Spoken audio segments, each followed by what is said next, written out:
Are trailer brake binds preventable? Good question. I think in many cases they are. G'day, my name is Vic. I do the WABCO product training for Southern Africa, and this is the 5-minute reminder practical tips from training. Help keep your wheels rolling. The 5-minute reminder is brought to you by Commercial Vehicle Solutions, CVS, formerly known worldwide as WABCO. CVS is a proud division of ZF. Right, on to brake binds and tire fires. The one aspect we're looking today, preventable brake binds. What are we talking about? Well, if we take our standard trailer, our red line, as you well know, pressurizes the air tank and releases the trailer's park brakes. The yellow line, or service line, is pressurized by the truck's foot brake or the truck's handbrake. We should see the service brakes come on quickly and release quickly. For this test, I will be using a gauge on the service test point of the spring brake. So as you can see down here, in terms of gauges, this is what we use. They are available from our service partners, distributors, or directly from ourselves. And if we have a look at this yellow line, we've now pressurized, our gauge is up, test points in. Watch what the gauge does when we release the pressure. It's very telling.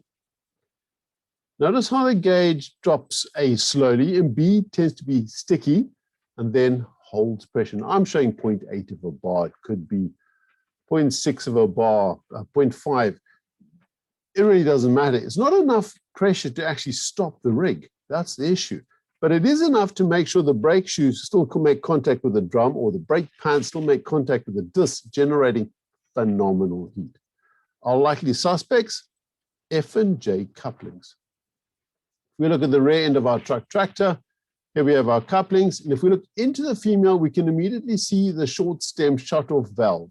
You see it by those 3 little legs. Same with the male, the 3 little legs. We compare that to the front end of the trailer. We should have a plain open male and a female with a striker. Now, this female with striker is not to be confused with that female with the short stem shut-off valve.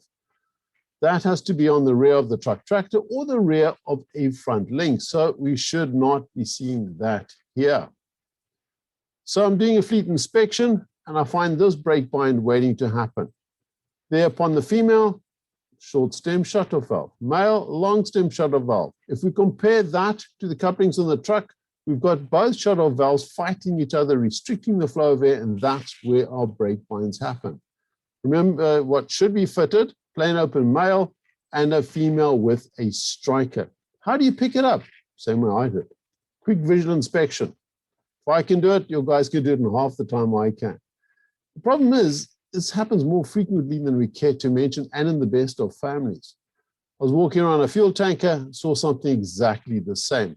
Now, how it all happens, whether it was a subcontractor, your own people, irrespective, it happens like that.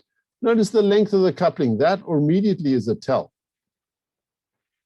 The problem is, we get to this situation where we've had our brake bind. And the problem is, next, we then start looking down here at the wheels, because what we saw, that's where all the heat was.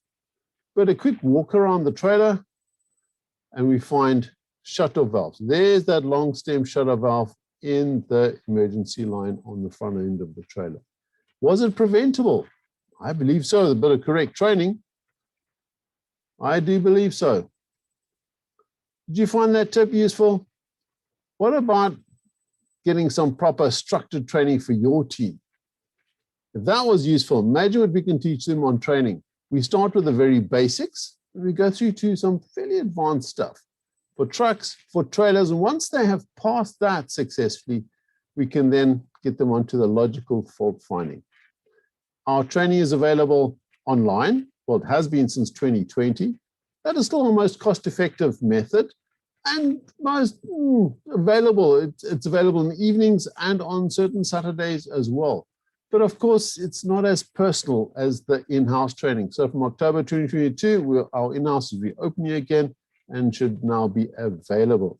Our training is part of our extensive fleet support program. So whether it's training you need or you just need fleet support, in fact, if you need more free versions of these 5-minute reminders, why not get hold of me? You have my contact details, give me a call, drop me an email, even shoot me a WhatsApp.